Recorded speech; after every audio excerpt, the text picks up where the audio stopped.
All right. We just want to welcome everybody that has joined us for this month's Family Life G Chat. If this is your first time with us, we do this every month. Try to do it every month.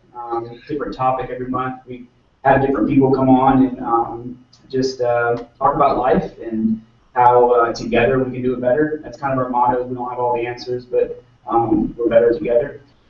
So this month we're actually going to be talking with, or we're going to be talking about rhythms, kind of family routines, and how that can help within the home. And Jennifer Williamson, who is our children's director at Seacoast Trans Island, is going to be hosting again this month, as she did last month.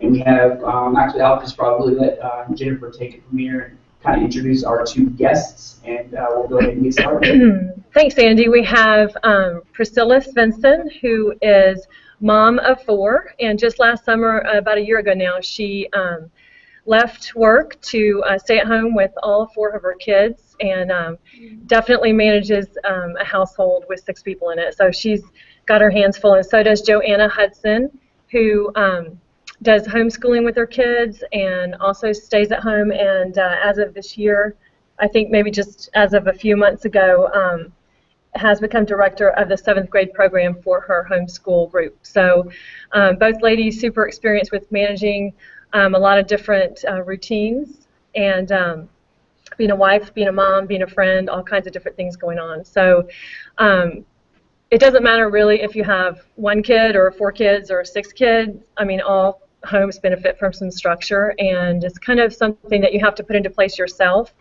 if school's out. And for Joanna, school's out all year long because they're all at home studying and such. So she has to, manage that throughout the year a little differently than the moms whose kids, go off to school all day. So both of them will bring an interesting perspective, and they're both very good friends of mine. So I'm delighted to talk with both of y'all today.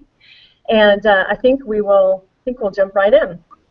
So I want each of you to just take a couple of minutes and answer the question that I give to you. So I think we'll start with Joanna.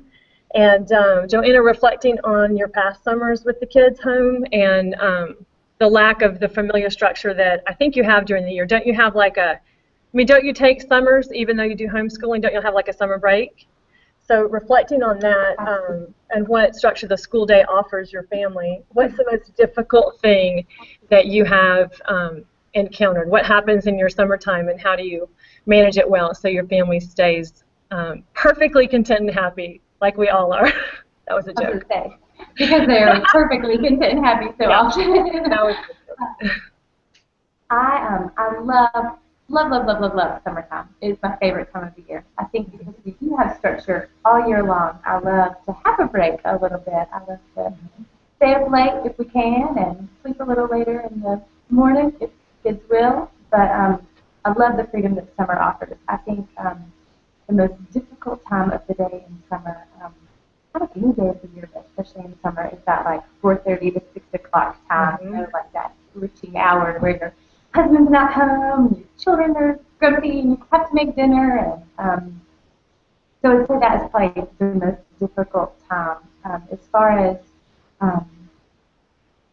structure, we sort of let it go a little bit in the summer. We have several big things that we do, and we kind of fill in around it. But sometimes it's great to say, to kind of have the freedom to stay a little bit up a little bit later because you're going to bed at 7:30 or 8 during the year, or to do something fun, take out with some friends. Just like a little bit more freedom in summer. So we do have structure. I make my kids all stay in their bed till 7:30 because I want to stay in my bed till 7:30. Or because I want to get up and have some quiet time and know that if I get up at 6:30, I have an hour. So I think structure like that, even in summertime, is a gift to me as a mom. That seems really selfish, but it makes the whole rest of the day go better. Yeah, and I actually like what you just said, that it might seem selfish on the surface, but honestly, if mom doesn't have a little time to organize and think and as believers, we want a little time with the Lord, ideally maybe before we get going with the day. I don't know. That's ideal for me. It might not be for everyone, but I think it sets the tone for the house and changes maybe the course of the day. So although it might seem like mommy time, it's actually maybe good for the whole family. So I'm glad you mentioned that. That's kind of a good reminder to us. Priscilla, did you have anything to say to that? Yeah, I would say that time before kids wake up is important too. I haven't thought about making my kids stay in bed later, so I think that's a super good idea. I'm going to do that for sure this summer. But as far as adding to just kind of what we do during the summer or a routine, we're pretty similar to the Hudsons. I would say we have a couple big things, and then we just plan around that. And I think that I'll just sort of make some of the non-planners feel better. I don't fill my calendar up, and I don't have huge plans every single day or even every single week. I just kind of, that's what I love about summer, is kind of going with it. I like the flexibility that if something sounds fun to do, we can just kind of pick up and do it. And I also really like my kids being able to entertain themselves too, instead of me bringing them from one activity to the other, being entertained. I like my kids to be able to just be creative and entertain themselves a little bit too. So not that we don't do fun things, we do, but one of the things I tell my kids sometimes, if they say, where are we going, or we're bored, I tell them that it's up to them whether they're going to have fun. They can have fun when we go fun places, and they can have fun at home, or they can choose not to have fun. It's kind of their choice as far as what they're going to do. So yeah, we don't. Joanna, were you going to say something? No. I'm sorry. Sorry if I talked over you, Priscilla. That's good. Let's see, something that you said. Oh, I know what it was, because I know you and I know your personality. And I love Priscilla's spontaneity. So I did want to point that out too, that we are all made differently. And some of us really enjoy being spontaneous. And I just want to just encourage all of us moms that there is no perfect formula. There's this is the perfect mom and we have to do it this way. It's leave room for some spontaneity. Also maybe do some structure so that, because your kids have different personalities too, and maybe some of them function better if, I definitely have one daughter, and both you girls know who it is, who wants to know when we're going to do stuff and what time we're going to do stuff. And actually she helps me pin down a little bit. So it's kind of good because I make some of my plans just so Lily will be more comfortable. So you moms have your own personality, and so do your kids. And so I think that summer isn't going to look the same in Priscilla's house as Joanna as mine. It's this conversation is just kind of open to get ideas, and also to see that, you have parts and pieces of different families' personalities. So pick some things that might work in your household, and even things you haven't thought of, for instance, the kids staying in bed. Priscilla, I used to do that with my kids too. So that is great. I'm glad you reminded me of that, Joanna. Although my kids are older, and you have to drag them out of bed sometimes. So. Wait, can I ask you a question really quick? Yeah. Hang on, let me see if I'm going to unmute myself. Okay. So to keep them in bed, what do you guys do to keep them there? Do you have a little clock? Because I have a 1-year-old too, but he's still in a crib, so I could utilize that. But is there a little clock, or do you tell them to read books, or what do they do before they can get up? Is there a little alarm that goes off? Joanna? Everybody has a clock, and I used to just say, when I come to get you, but then I will just not. I will walk 15 extra minutes and not go get them. So they know. They know. For Matt, before he was old enough, I would write 7:30 on a piece of paper and put it, if he couldn't read the numbers, when they all matched up, they could. But normally, one person gets up and they hear them. If Eli knows, then everybody gets up. But I do have books. We books beside a bed are my best friends. So, if you wake up, you can sit and read quietly, or just lay there and enjoy the quiet for a few minutes. That's good. Go ahead, Priscilla. I was going to say, what our kids will do on Saturday mornings, if we don't have somewhere to be early in the morning, we'll tell the kids, just if you see our door shut, you just can't knock on it, you can't open it. So we finally kind of have them trained to do that, but they're kind of all over the house, and when we wake up, it's an awesome tornado. So I kind of like the little structure. See, I like structured moms. I need to hear some of that. like little books besides the bed. That's a good idea. And I like spontaneous moms because it's like, if that sounds fun, we're going to do that today. I like that. My kids like that. Mm-hmm. So, Priscilla, were there ever any days when you, because I have felt like this, when you felt like you just could not deal with another day of a house like full of everybody? And if so, if you've had that feeling, say it so that we'll all know that other people have it too. And what do you do? I've had that feeling. Yeah, I know. I actually would say that I get that feeling probably a lot, but I'm a person that gets cabin fever, so I always want to get out of the house. And we live in a little townhome, and so there's not a yard to just kind of get them out and let them play and stuff. So usually just need to go to the park or call a friend and say, I'm going crazy. Do you want to go crazy with me? And we'll go somewhere and go crazy together. Or, yeah, I just will. Even sometimes when that happens, that's when I'm kind of forced to do a routine. So I'll kind of like sit down for 15 minutes and say, so I don't become a really mean, bad mom today. I'm going to make a plan. So usually I can be spontaneous, but if I can tell I'm having a hard time, then I realize I need to probably implement some structure for the day. And then I sit all the kids down and I tell them what's going to happen, and I make it like this really big deal. And because maybe that's not as normal, they really think that's kind of cool, actually, that I have all this stuff lined up for them to kind of go from one thing to the next. And so, yeah, I love getting out of the house and just letting them run and go. But if I can't do that, like if it's raining or I just can't go for some reason, then I'm actually the one that is implementing structure that's not as usual for them. So yeah. Joanna, did you have any comments on that? No, I totally agree with what Priscilla said. I couldn't be a mom in the same town with y'all. I think every mom, I think you're lying if you don't have days like that. Of course you do. You have days like that if you work a 9-to-5 job or if you are a part of a ministry that you love. It's the same as if you stay home with your kids. Everybody has crazy days. Mm-hmm.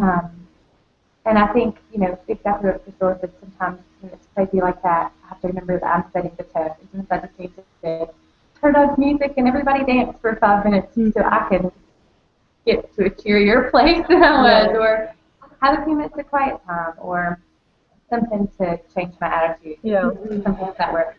And I think when I see that coming on to my, for myself, which I've definitely had that feeling over the years, some of my signals are like when I start pushing everybody away from me, like quick answers, not just in case.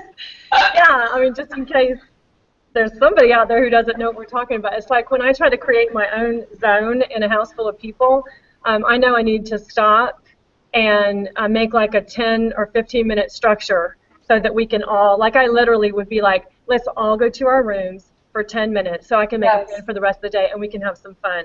Because otherwise what happens to me is I have nothing to give, and so I just keep pushing people away. Like I won't answer graciously when my kids, that's a nice way to put it.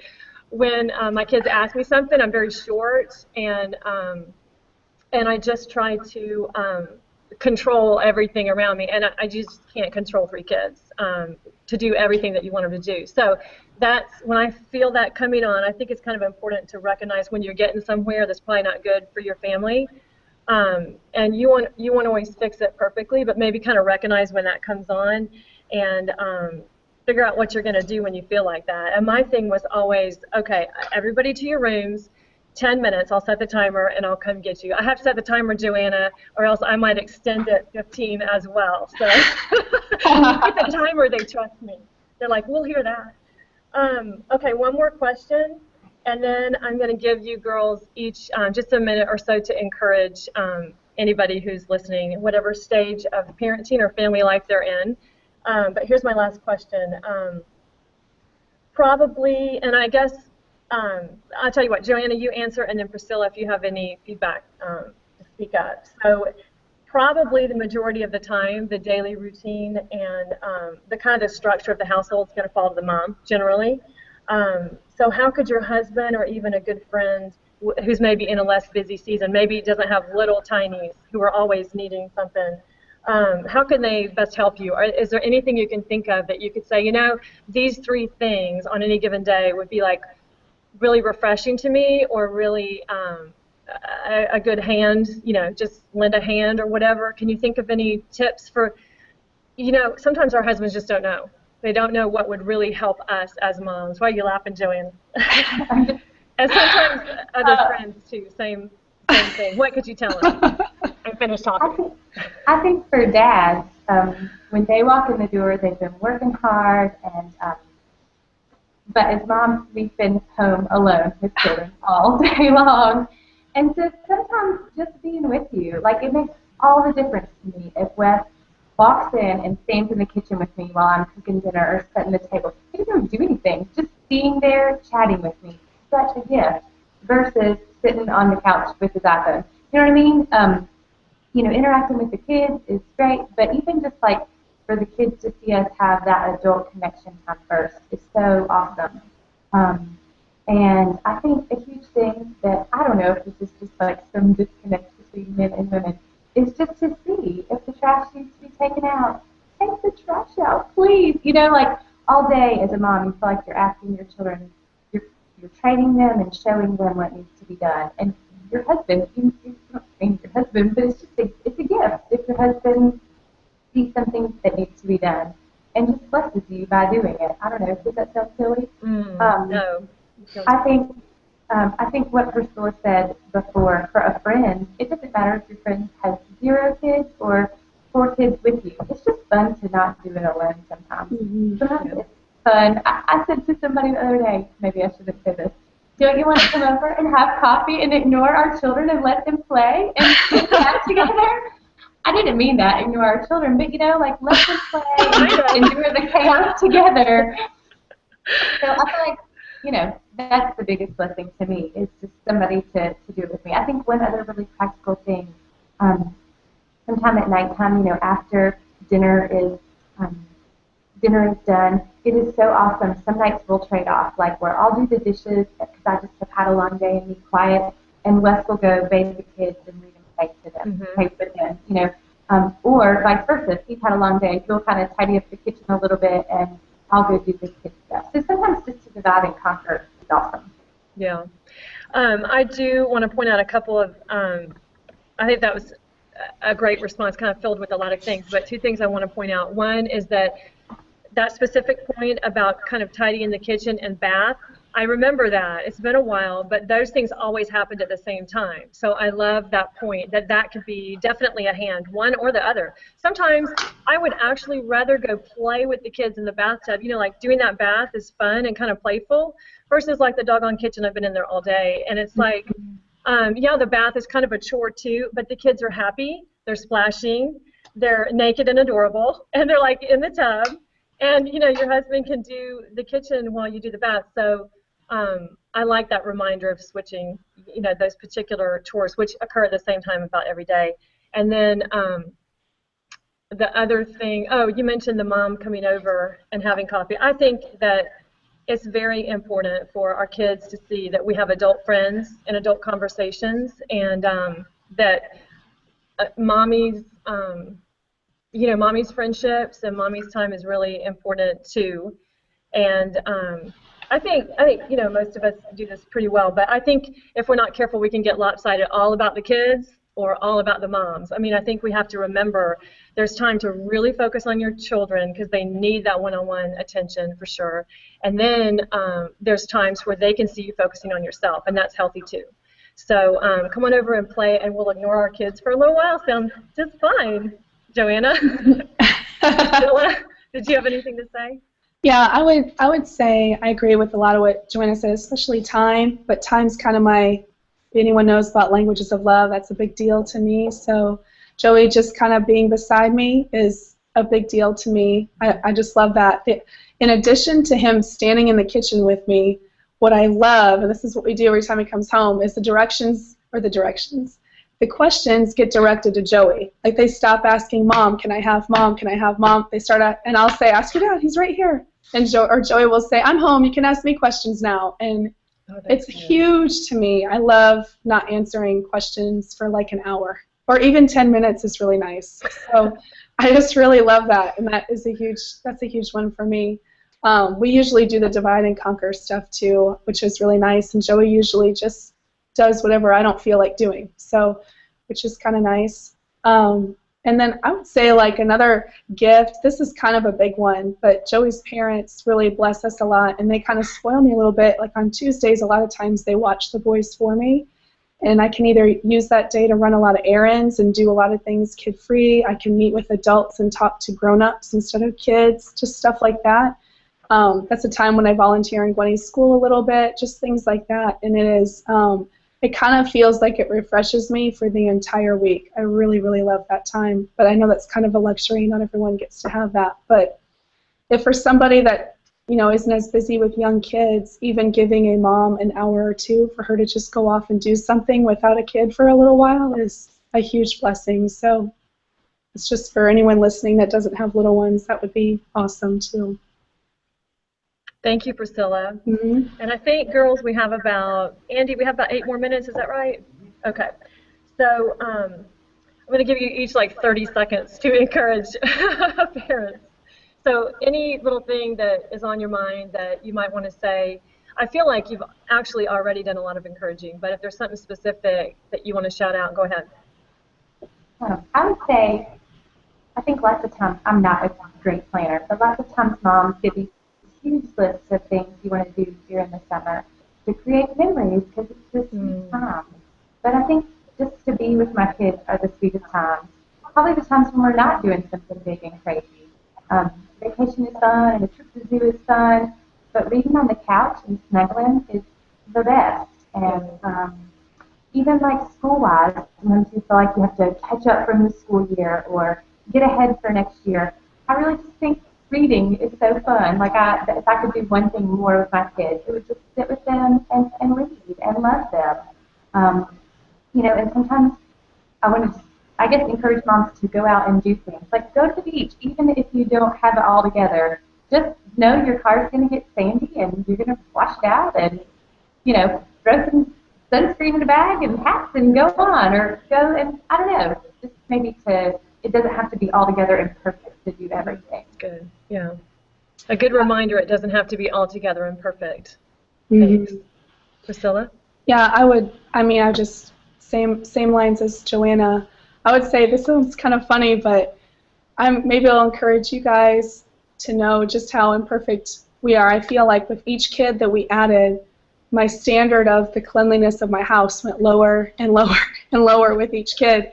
And with each one, I felt like I battled a little bit as far as like I had like an angry phase where I was really ticked about the house all the time. And then it was me. I just had to let it go. No one else cared as much as me, so I just need to let that go.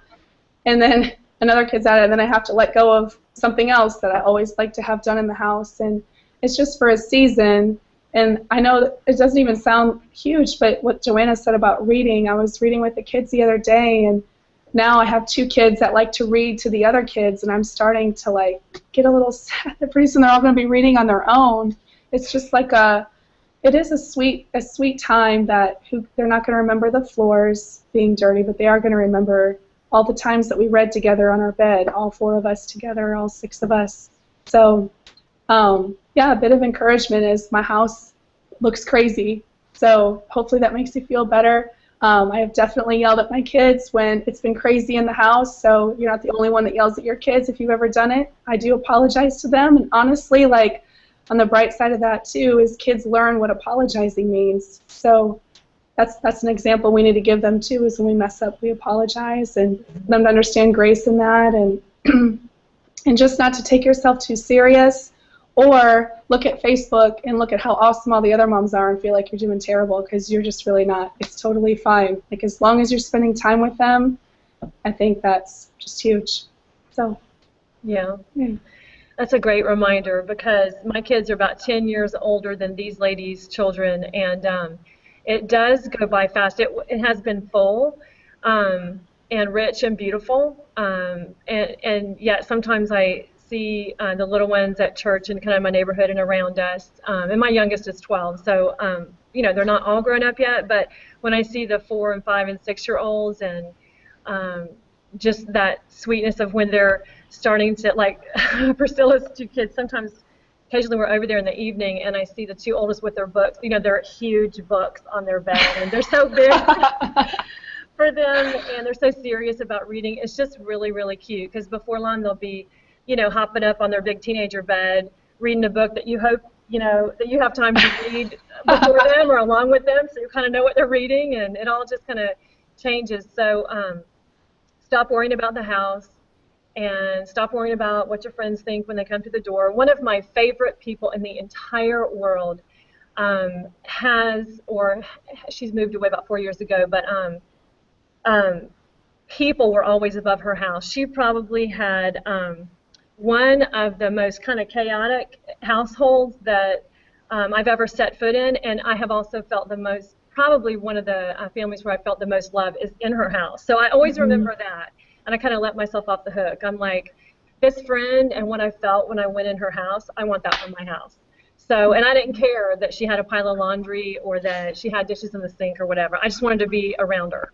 So I kind of want that for myself. I want people to be in my house, and I want to forget about if it's perfectly clean or not. So we have about 3 or 4 minutes, and let's see. We've already talked about a little bit of alone time. That's helpful for all families, especially when you're feeling kind of stressed, so that's a good thing to remember. Both ladies mentioned a couple of activities that don't require a lot of money. Parks, beaches, things like that. It doesn't have to be expensive to get out of the house, so just remember that. And one question is, how do you make a plan for the whole summer? It's like a lot of days all at once. And since we are running out of time, I'll tell you what Priscilla told me before we got on air today. She said that she has a couple of anchors during the week. Like she has a Wednesday play date and I think a Tuesday swim lesson or something, and kind of the rest of the week flows. And so I think that's a good thing to remember. If you feel like structure means that 5 out of 7 days are planned, it doesn't have to be like that at all. It can be a couple, you know, like family night. In our house, Friday night is family night, and we cannot wait. We love our family night. It's pizza and a movie every Friday night. So we have a few anchors in our house. I'm sure Joanna probably does too.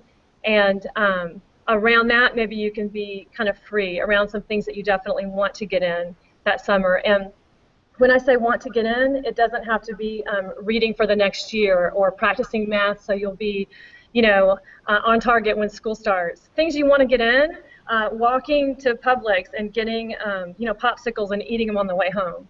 Things you want to get in the back of a pickup truck and going through McDonald's drive-thru for a milkshake. You know, these are That's dangerous. We even crossed Highway 17 in the back of a pickup truck. My kids still talk about it. And they had blankets and pillows in the back. They will never forget it. So if there's any officers out there, I don't want to get in trouble, but we did do that. And things like that, like crazy, not practical, out of the ordinary things are the things that my kids remember most. Laying out in the front yard looking at the stars. These are things that you can plan for your summer, and even though they seem spontaneous, as a mom, you can say, if I had 15 minutes to kind of dream of what some little childhood fun memories would be for my kids, you know, what would a brainstorm list look like? And then just plan some of them. They can look spontaneous, but put them on a calendar and say, we're going to pick a night this week and we are going to look at stars. We're going to take the dog, the blanket, popcorn, whatever, in the front yard. We're going to look at stars. And just make it happen, because you can want it all day long, but if you don't make a plan to do it, it's, you know, it'll just get by you. So, ladies, did you have any last quick little words? We've got about another minute, and I'm going to close us. I was going to say one thing really quick, too, as far as, like, we have big things on our calendar if we travel at all. But for me, if I put something on the calendar, like look at stars and stuff, it becomes unfun to me. But I know it's fun for the planners, but that makes it a task, and it stresses me out. But if I make a list of all of our fun things that sound fun to do over the summer, and then we just start checking them off whenever we just get to it, that sounds fun to me. So sometimes just taking a little time to just think through things that I think would be fun for the kids, and then we'll just take each day as it comes or each week as it comes. Works for the unplanner, I guess. Yeah. I don't know.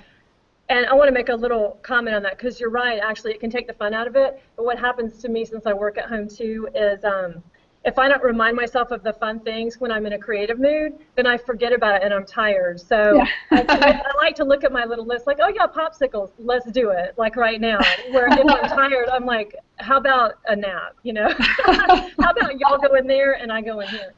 So a little list helps me remember how to have fun when I'm really tired. So, okay, I got to wrap it up right now. So thank you so much, Priscilla and Joanna, for your time. Really appreciate you coming on and just having the conversation. And I want to remind all of us that none of us is perfect at all. We're all just following Jesus, and we're showing our kids how to do it along the way. And this conversation is an example of 3 very different people and 3 very different families, and how if we're showing love and trying to follow Jesus, our kids are going to follow behind, and that path doesn't look the same for everyone. But the spotlight's not on us. It's just about you know, walking the walk as best we can and loving our family, especially the 18 years old we have those kids in the home. Got to love them and then got to get them out. Get them out. All right. Thank you, ladies. Hey. Okay.